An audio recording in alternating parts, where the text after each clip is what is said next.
Fransiyalik doktorning musulmon bo'lishi. Avtori Muhammad Yusuf. Moris Bukay 20-asrda dunyoga tunilgan Fransiyalik mashhur operatsiya doktori bo'lib, 1920-yili 19-iyul kuni Fransiyaning g'arbiy shimolidagi kichik bir shaharda xristian diniga e'tiqod qilgan oilada dunyoga kelgan va kichikdan xristian dinining katolik mazhabiga e'tiqod qilib o'sgan. Moris Bukay to'liq o'ttirni bitirgandan keyinla Fransiyaning mashhur meditsina fakultetida o'qib, doktorlik diplomini eng yuqori daraja bilan qozongan va uzun o'tmayla uning operatsiya sohasidagi shuhrati dunyoga yayilgan. 1980-yillari Fransiya hukumati Misrdan Firavnning jasadini tadqiq qilish uchun Fransiyaga avatib berishni so'raydi. Misr hukumati bu talabga muvofiq kelib, Firavnning jasadini Fransiyaga avatib berdi. Fransiya raisi va ministrlari Firavnning jasadini Parij aerodromida xuddi tirik bir podshoni kutib olgandek cho'ng tantana bilan qizg'in kutib oladi. Jasadni tadqiq qiluvchilarning mas'uli professor doktor Moris Bukay edi. Moris Bukayning tadqiq qilmoqchi bo'lgani boshqa tadqiqotchilarnikiga tubdan o'xshamaydi. Chunki u Firavnning qandoq o'lganligini bilmoqchi edi.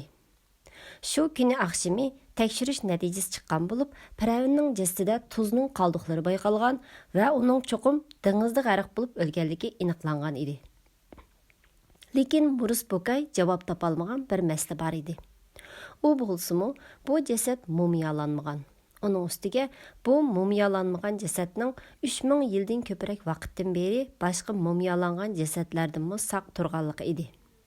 Shu arada navbatdagi tadqiqot guruhiga qatnashganlardan biri Moris Bukayning qattiq o'yga cho'kib ketganligini ko'rib, uning qulog'iga musulmonlar Firavnning dengizda g'arq bo'lib o'lganligiga e'tiqod qiladi, deydi.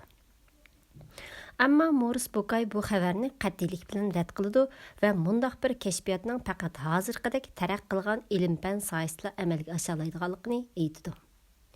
Shu vaqtda yana biri uningga musulmonlarning Qur'onda Firavnning suvda g'arq bo'lganligi va uning jasadining salomat saqlab qilinganligi so'zlandi degandan keyin uning fikr xiyoli texmi murakkablashib ketadi va o'z-o'zidan so'rashga boshlaydi.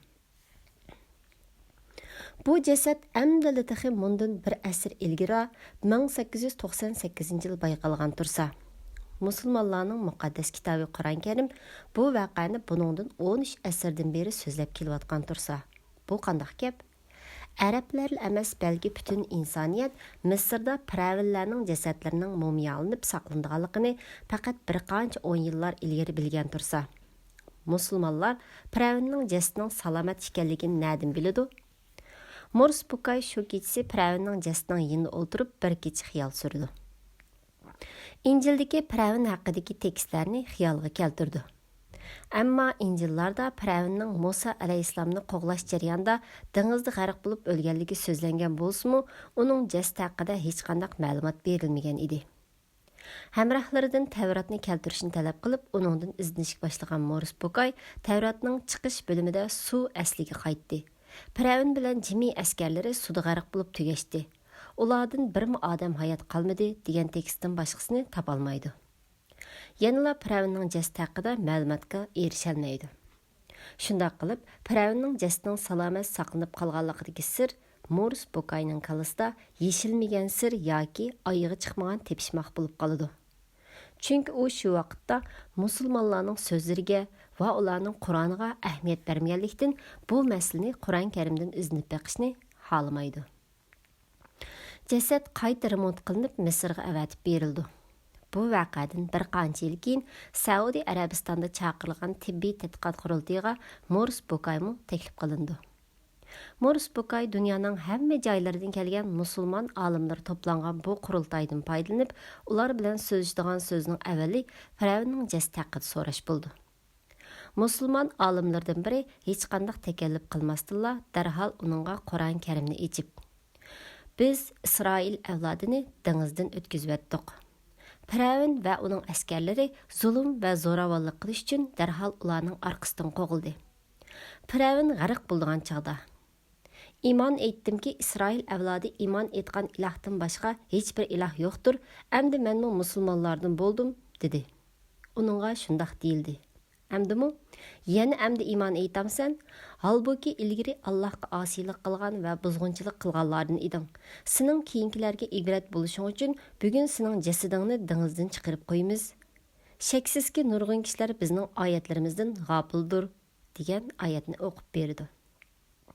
Oyatning ma'nosini anglagan Morris Bucay birdilla o'zgardi va qurultay ishtirokchilari oldida yuqori ovoz bilan: "Men hozirdan boshlab islom diniga kirdim.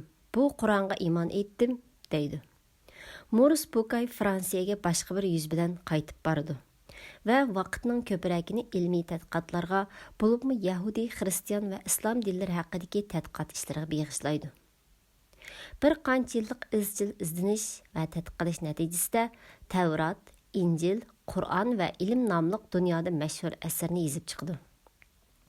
Bu asarning birinchi nashri bir qancha kun ichida tugab ketdi va qayta bisishga talab ko'p bo'ldi. Ikkinchi nashri bir qancha 100 ming nusxa bo'lib besib tarqatildi va ingliz, arab, nemis, hindoneziya, urdu, paris, turk tillariga tarjima qilinib besildi. Arqadan dunyodagi nopozli tillardan 17 tilga tarjima qilindi. Chunki Morris Bucayning bu asri bir taraflilikdan yiroq turib, haqiqatning o'zini namoyon qilgan. Bu orqali ko'plagan Yahudi, Xristian olimlarning islom dinining haqligini, Qur'on Karimning Allohning so'zi ekanligini, Muhammad alayhissalomning rostchiligini bilib turib, shaxsiy manfaat, dunyolik g'arazlar sababli bu haqiqatlarni yushirayotganligi va avom xalqni aldab kelayotganligi o'ttirib chiqqan. Bu ahvol Yevropa Xristian dunyosida jiddiy o'zgarish paydo qilgan bo'lib, bu asar sababli islom dinining haqiqatini tushunib, musulmon bo'lgan ilm odamlari ko'p bo'lish bilan bir vaqtda islom dinining Yevropada rivoj tepib ketishining oldini olish uchun bu asarga raddiya yozish qizg'inligimi avjiga chiqadi. Shu arada Morris Bucayning bu mashhur asariga qarshi yozilgan yuzlarcha asar maydonga kelgan bo'lsa-mu, tarixiy haqiqatlarni burmalab, mutaassiblik bilan yozilganligi sababli kishilarni qoyil qilishdan ojiz kelganlikdan bu asarlar davr surolmay, Morris Bucayning asarlari davr surdi. Morris Bucay 1998-yili 18 fevral kuni Parijda olamdan o'tgan. Cenab-ı Allah merhumның yatqan yerini âli cennetlerden kılgay. Amin.